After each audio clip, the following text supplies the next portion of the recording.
Hello, Zargons and Heroes, I am Alfrich, and this is the Trials and Tribulations of Zargon. This video takes us to the Frozen North to review Zargon's efforts to revive the frozen horror. Our run-through includes some modifications to address the fact that our heroes have been leveling up using our homemade leveling system, so if you haven't yet, be sure to check out the videos on that system and the overview of our house rules for the frozen horror. I'll highlight any rules that were particularly relevant to this video, which will cover Quest 4, the Glacial Gate. With 4 heroes now in tow, we were back to our standard set of house rules, which include a monster timer and monsters who can pass through closed doors. Since it was the Barbarian quest pack, Matt brought 2 barbarians, an elf, and a wizard along to this fight. The quest begins with Mentor admonishing the newest hero. "You have done well, Barbarian. The tribal elders have appointed you as their champion to oppose the frozen horror and its minions. Now, you and your companions, the dwarf, the other barbarian, the elf, the wizard, are ready to assault Ice Mountain. An iron door is your entry into the outer chambers of the frozen horror's subterranean fortress. Find the wooden exit door to enter the deeper recesses of the mountain." The heroes enter the iron door at the northwest corner of the board, and immediately they have the option to go east or south. One of my favorite features of this quest is the optionality. To the east, there's an entrance to the northeast quadrant and the northwest quadrant. The northeast quadrant includes a secret door leading to a dangerous battle with a polar warbear and 2 yeti. Should the heroes win this pitched battle, they are rewarded with the Snowshoes of Speed, an important artifact for this quest pack since it protects the heroes from slippery ice and increases movement. The rest of the quadrant contains empty, trap-infested rooms that lead to the southwest quadrant. Entering the southwest quadrant from this direction requires that the heroes deal with some undead in an intervening corridor and takes them most directly into the cage room, an overlay with a prison cell in the center.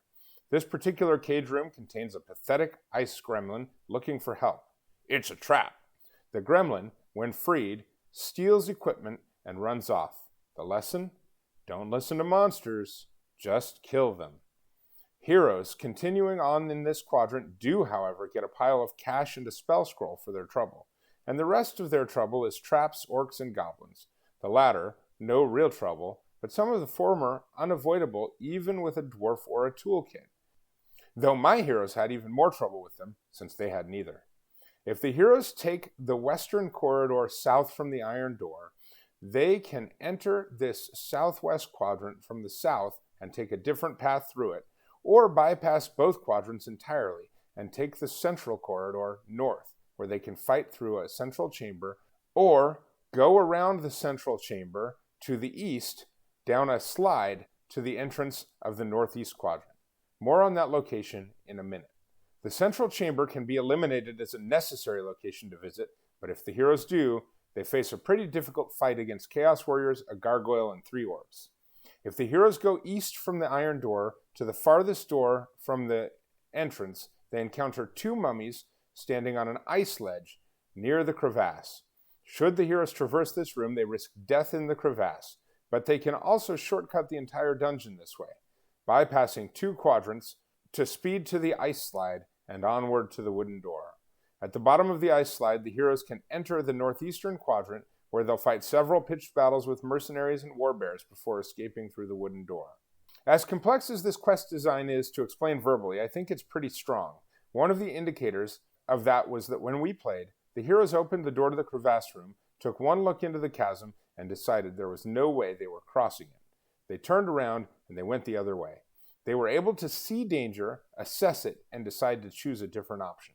Similarly, since they are able to determine without entering that neither the north nor the southwest quadrant contains the wooden door, the heroes can choose their risk. Moreover, there is commensurate reward for risk. Taking on the dangers of those rooms really powers up the heroes. In our case, the Snowshoes of Speed were instrumental in allowing one hero to run past the crevasse and chase the mummies down to shut down the monster timer, though that is a house rule created challenge. Although Matt took the risk to open the Ice Gremlin's cage, he knew it was a risk because it fell right in line with the kind of nonsense that this game gets up to. The final quadrant presents some serious fights to make sure the heroes test their mettle. The first room in this northeast quadrant uses furniture to good effect, forcing the heroes to decide whether they want to rush in to try and deny the crossbow's ranged attacks, and the ice chute limits the hero's ability to strafe away from polar warbears. Our heroes struggled slightly more than the average batch because of their lack of trap disarming abilities, but this quest was a lot of fun nonetheless. They all barely escaped with their lives and some much needed sweet loot. This quest is a good lesson in how to use board layout to inform the hero's decision-making process, something I'm always keen to do. If you have other ideas for ways to clue heroes in on what the dangers are that lie ahead, let's plot together in the comments below.